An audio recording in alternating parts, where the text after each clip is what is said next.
So hey besties, today is seafood night. So almost nobody in my household eats lobster tails, except just me and my daughter. Sometimes she'll eat it and sometimes she won't. So tonight I am going to go ahead and make me some oven roasted lobster tail, oven baked lobster tails, and for my husband and my kids I'm going to do them some crab bakes, but we're going to do that in a separate video. So first we're going to go ahead and start working on our lobster. So I took 2 lobster tails out of the freezer and we went on ahead and defrosted them. Once my lobster tails was defrosted, we are going to go ahead and fluff them.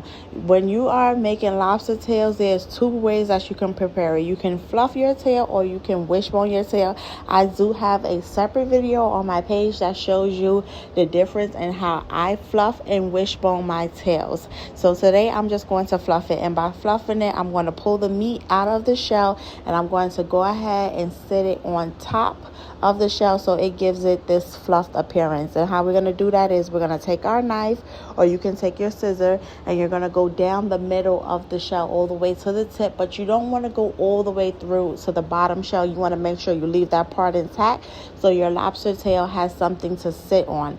After you get the shell cut, you're going to go ahead and spread it open a little bit.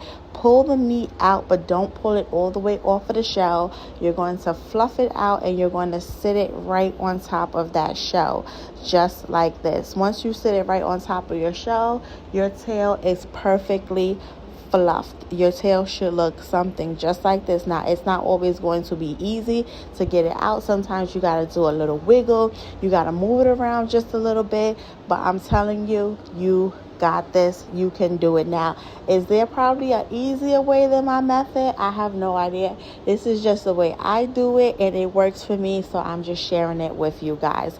After you get your lobster tails fluffed, it should look something like this. A perfectly fluffed lobster tail.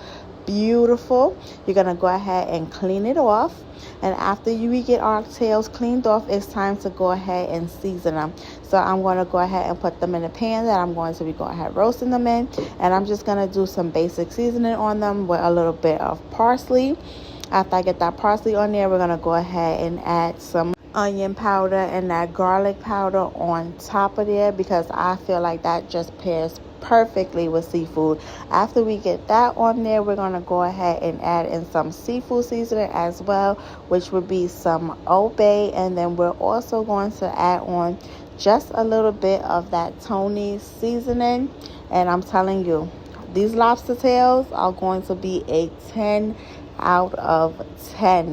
Now, while I'm seasoning my lobster tails, I'm going to go ahead and cut my oven on, and we're going to make sure that we are preheating our oven, because anytime we cook it, we want to preheat our oven.